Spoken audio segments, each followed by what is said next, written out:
ভারত কি পারবে অস্ট্রেলিয়ার মাটিতে অস্ট্রেলিয়াকে হারাতে? বিশেষ করে যেখানে প্রথম ম্যাচ পার্থের মাটিতে অনুষ্ঠিত হবে। পার্থের পিচ কিন্তু ভাই খুব কঠিন একটা পিচ। পৃথিবীতে অনেকগুলো গ্রাউন্ড কিন্তু রয়েছে, কিন্তু সবচাইতে কঠিন পিচ বলা হয় পার্থের পিচকে। কারণ কি, এই পিচ থেকে যে ধরনের বাউন্স উৎপন্ন হয়, এটা হ্যান্ডেল করা কিন্তু ব্যাটসম্যানদের জন্য খুব কঠিন একটা ব্যাপার। যেখানে রোহিত শর্মা, বিরাট কোহলি অনেকদিন পর আন্তর্জাতিক ম্যাচ খেলবেন, তা আবার অস্ট্রেলিয়ার মাটিতে অস্ট্রেলিয়ার বিপক্ষে, সেখানে কিন্তু তাদের জন্য এতটা সহজ হবে না। আবার যদি আপনি অস্ট্রেলিয়ার দলটার দিকে একটু তাকান, আপনি বলতে পারবেন অস্ট্রেলিয়া দল একটা নতুন একটা দল। কারণ কি, উপরে দুজন নিচে দুজন, এই চারজন প্লেয়ারকে ছাড়া মোটামুটি অনেক প্লেয়ারকে আপনি আমি চিনি না, বা তারা একটু নতুন ফেস। কারণটা কি, Mitchell Marsh, Travis Head, Mitchell Starc, Josh Hazlewood. সুতরাং বুঝতেই পারতেছেন, এরকম একটা অবস্থায় যদি ভারত তাদেরকে হারাইতে না পারে, তখন কিন্তু ভারত দ্বিতীয় ম্যাচগুলোতে একটু ফেসে যেতে পারে। কারণ কি, দ্বিতীয় ম্যাচগুলোতে আপনি জশ ইংলিশকে খুঁজে পাবেন, অ্যালেক্স কেলকে খুঁজে পাবেন, এমনকি অ্যাডাম জাম্পাকে খুঁজে পাবেন। এই তিনজন প্লেয়ার কিন্তু দ্বিতীয় এবং তৃতীয় ওয়ানডে ম্যাচে যুক্ত হয়ে যাবে। কিন্তু ভারতীয় দলে কেন জাসপ্রীত বুমরা নাই, কেন মোহাম্মদ শামি নাই, কিংবা কেন হার্দিক পান্ডিয়া নাই, সেটা কিন্তু আমাকে একটু চিন্তায় ফেলাচ্ছে। হয়তো বা হার্দিক পান্ডিয়া ইনজুরিতে রয়েছেন, মোহাম্মদ শামির বয়স হয়ে গেছে, সে কারণে তাকে দলে পিক করা হয় নাই। কিন্তু জাসপ্রীত বুমরা কেন এত বড় নাম দলের সাথে যুক্ত নয়, সেটা কিন্তু আমি বুঝতে পারতেছি না। যে প্লেয়ারটা ওয়েস্ট ইন্ডিজের মতো একটা দুর্বল দলের সাথে ঘরের মাটিতে টেস্ট খেলতে পারে, যেখানে এক টেস্টে 32 থেকে 33 ওভার তিনি বোলিং করেছেন, কিন্তু তিনি ওডিআই খেলতেছেন না, যেটা হতে পারে রোহিত শর্মা, বিরাট কোহলির জন্য লাস্ট একটা সিরিজ। এটা কিন্তু আমাকে একটু চিন্তায় ফেলাচ্ছে। আবার আপনি যদি খেয়াল করে দেখেন, হঠাৎ করে কিন্তু রোহিত শর্মা থেকে ক্যাপ্টেন্সি ছিনিয়ে নেওয়া হয়েছে, বা ক্যাপ্টেন্সি থেকে তাকে সরিয়ে দেওয়া হয়েছে, যেটা আপনি বলেন। এখন এমন একটা অবস্থায় শুভমন গিল কিভাবে নতুন একটা কন্ডিশনে এত বড় প্লেয়ারদেরকে সামলাবেন, সেটাও কিন্তু চিন্তার বিষয় হচ্ছে। কারণ কি, তিনি কিভাবে দলটাকে ব্যালেন্স করবেন, সেটা কিন্তু আমরা সবাই কিন্তু দেখব। এখন ভারতীয় দল কিন্তু মোটামুটি একটা ব্যালেন্স একটা টিম। উপরের দিক থেকে যদি খেয়াল করেন, টপ 5 কিন্তু এরপর থেকে 6 থেকে যদি শুরু করেন, একটু শেখে একটা অবস্থানে পড়ে যাবে। আপনি যদি একটু ওয়ান বাই ওয়ান করে খেয়াল করেন, শুভমন গিল, রোহিত শর্মা, বিরাট কোহলি, শ্রেয়াস আয়ার, এমনকি কেএল রাহুল, মোটামুটি কিন্তু টপ 5 হয়ে গেল। 6 নম্বরে আপনি অক্ষর প্যাটেলকে খেলাইতে পারতেছেন, প্লাস আপনি 7 নম্বরে নীতিশ কুমার রেড্ডি। এই জায়গায় কিন্তু হার্দিক পান্ডিয়ার অভাবটা পূরণ করাটা খুব কঠিন ব্যাপার হয়ে যাবে। আপনি যদি টপ 5 খেয়াল করে থাকেন বা টপ 7 খেয়াল করে থাকেন, টপ 7 এর মাঝখানে কিন্তু সবাই কিন্তু রাইট হ্যান্ড ব্যাটসম্যান। একজনকে যদি আপনি বাদ দেন, একজনটাকে, সে হচ্ছে অক্ষর প্যাটেল। সুতরাং বুঝতেই পারতেছেন, এরকম একটা জায়গায় যদি সবাই যদি রাইট হ্যান্ড ব্যাটসম্যান হয়, আর যদি অন্য প্রান্তে যদি বাউন্ডারি খুব বড় হয়ে যায়, তখন কিন্তু 4 ছক্কা মারাটা খুব কঠিন ব্যাপার হয়ে যেতে পারে বলে আমার কাছে মনে হচ্ছে।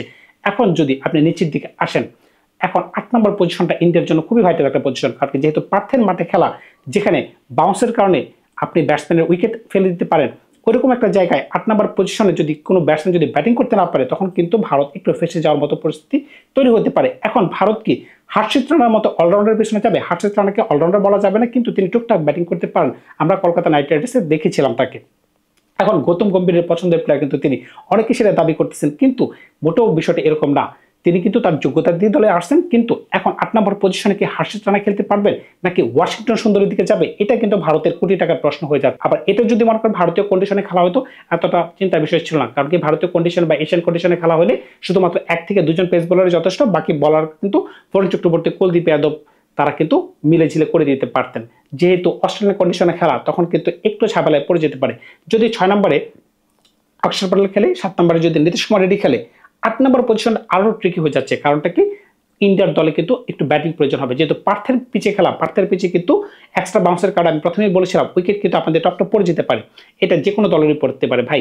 তাই 8 নম্বরে যদি ব্যাটিং করার মতো ক্যাপেবল ব্যাটসম্যান না থাকে, বা মোটামুটি ধরনের ক্যাপেবল না থাকে, তখন কিন্তু এটা একটা ঝামেলা। তো ভারত কাদের পক্ষে যাবে বা কার পক্ষে যাবে? ওয়াশিংটন সুন্দর, তিনি কিন্তু মোটামুটি ভালো ব্যাটিং করতে পারতেছেন, টেস্টে বলেন, টি20তে বলেন, এমনকি ওডিআইতে বলেন। এখন 8 নম্বর পজিশনকে তাকে খেলাবে, নাকি যেখানে পার্থের পিচে খেলা, যেখানে বাউন্স খুবই একটা ইফেক্টিভ একটা জিনিস, নীতিশ কুমার রেড্ডি কি ওই ধরনের বোলিং করতে পারবেন কিনা, সেটা কিন্তু দেখার বিষয়। তাই যদি 8 নম্বর পজিশনে যদি তাকে না খেলিয়ে, ওয়াশিংটন সুন্দরের কথা বলছি, যদি হর্ষিত রানাকে খেলানো হয়, সেটা কিন্তু আপনাকে অবাক করার মতো কোনো বিষয় না। কারণ হর্ষিত রানা কিন্তু টুকটাক ব্যাটিং করতে পারেন। এখন টুকটাক ব্যাটিং দিয়ে যদি ইন্ডিয়ার মন ভরে যায়, তখন তো আমার আর আপনার কিছু বলার থাকবে না। যদি 8 নম্বর পজিশনে হর্ষিত রানা কিংবা ওয়াশিংটন সুন্দর থেকে ইন্ডিয়া দল কাউকে বেছে নেয়, ওয়ালকে 9, 10, 11 এতটা চিন্তার বিষয় না। 9 নম্বরে আশদীপ সিং, 10 নম্বরে মোহাম্মদ সিরাজ, 11 নম্বরে কুলদীপ যাদব। মোটামুটি কিন্তু দল কিন্তু সাজানো হয়ে গেছে। এরকম একটা অবস্থায় ভারতীয় দল যদি প্রেসার ক্রিয়েট করতে না পারে নতুন একটা অস্ট্রেলিয়ান দলের বিপক্ষে, তখন কিন্তু ভারত কিন্তু ফেসে যেতে পারে দ্বিতীয় ম্যাচ থেকে। কারণ কি, আমি প্রথমেই বলেছিলাম, দ্বিতীয় ম্যাচ থেকে কিন্তু জশ ইংলিশ, অ্যালেক্স কেরি, এমনকি অ্যাডাম জাম্পার কিন্তু দলের সাথে যুক্ত হয়ে যাবেন। কিন্তু প্রথম ম্যাচে কিন্তু তারা নাই। কিন্তু আমি প্রথমে বলেছিলাম, 4 জন প্লেয়ারকে ছাড়া কিন্তু অন্যান্য প্লেয়ারকে আপনি চিনতে পারতেছেন না। কিন্তু বিষয়টা কিন্তু এরকম না। যেহেতু নিজেদের ঘরের মাটিতে খেলা, তারা কিন্তু অবশ্যই পিচ সম্পর্কে ভালো জানেন, দেশ সম্পর্কে ভালো জানেন, আবহাওয়া সম্পর্কে ভালো জানেন। তারা কিন্তু অত্যন্ত ভালো মানের প্লেয়ারকেই কিন্তু দলের সাথে যুক্ত করবেন। অস্ট্রেলিয়াতে এত ধরনের ট্যালেন্ট রয়েছে, সুতরাং বুঝতেই পারতেছেন তাদেরকে কিন্তু কোনোভাবে আপনি ছোট করে দেখতে পারতেছেন না।